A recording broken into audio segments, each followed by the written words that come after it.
Assalamualaikum warahmatullahi wabarakatuh. Perkenalkan, nama saya Atep Supriyatna. Saya akan membawakan beberapa komponen yang biasa dipakai orang untuk membuat panel listrik. Mari kita lihat sama-sama. Tapi sebelum kita ke video, jangan lupa dukung saya dengan klik subscribe dan jangan lupa aktifkan loncengnya biar gak ketinggalan video-video berikutnya. Untuk komponen yang pertama, ini breaker. Gambarnya seperti itu, kalau itu gambar yang single pass, di mana secara breaker itu berfungsinya itu sebagai pengaman dan juga pemutus aliran listrik, dan biasanya dipasang di awal rangkaian. Jadi secara fungsi awalnya itu emang sebagai pengaman. Jadi kalau misalkan ada yang short, ada yang salah dari stasiun listrik, ini yang memutus. Terus secara jenisnya ada yang satu pas, terus yang ini yang 3 pas. Terus simbol itu seperti ini ya teman-teman. Untuk komponen selanjutnya yaitu push button switch. Push button switch ini fungsinya sebagai pemutus juga, penghubung juga, hampir sama kayak selektor.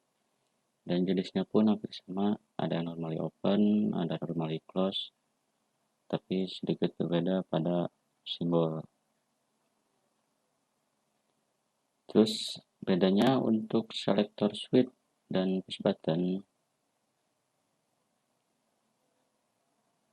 Kalau untuk push button, kalau pengen aktif itu harus ditekan terus. Jadi maksudnya seperti ini.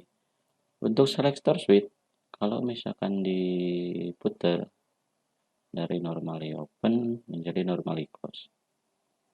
Tapi ketika dilepas tetap normally close. Tapi untuk push button, ketika ditekan normally open menjadi normally close. Tapi dilepas menjadi normally open lagi. Jadi intinya untuk push button harus ditekan terus supaya aktif. Begitu juga kebalikan untuk normally close. Terus untuk selanjutnya nomor 4 relay. Relay bentuknya seperti ini. Relay digerakin sama coil magnet, di mana di dalamnya itu ada kumparan atau lilitan yang fungsinya untuk menggerakkan kontak. Kontaknya ada yang normal close, ada normal open, dan bisa digunakan bisa 2 output ataupun 4 output, itu tergantung kebutuhan kita. Dan untuk coilnya sendiri bisa disesuaikan dengan kebutuhan. Untuk simbol seperti ini. Terus selanjutnya magnetic kontaktor. Nah, ini hampir sama kayak relay. Kalau untuk relay perbedaannya itu dibandingkan sama magnetic kontaktor. Kalau magnetic kontaktor digunakan pada beban-beban yang lebih besar. Karena kalau misalkan bebannya lebih besar, kita pakai relay, relaynya gak bakalan kuat. Jadi kalau misalkan kita buat panel, buat wiring, kalau misalkan bebannya besar, harap menggunakan magnetic kontaktor biar lebih aman. Dan untuk simbolnya seperti ini ya teman-teman. Terus untuk selanjutnya timer. Nah, seperti ini gambarnya. Timer berfungsi sebagai delay on atau delay off. Jadi ketika kita punya wiring memakai relay, kalau misalkan dinyalain bisa menghitung dulu. Misalkan kita setting 1 second.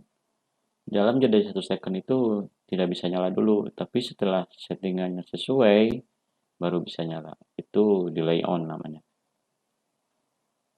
Kontaknya pun digerakin sama magnetic coil atau kumparan di dalamnya.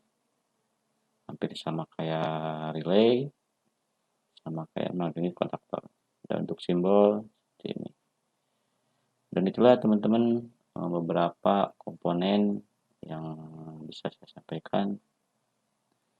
Tunggu video selanjutnya dari saya.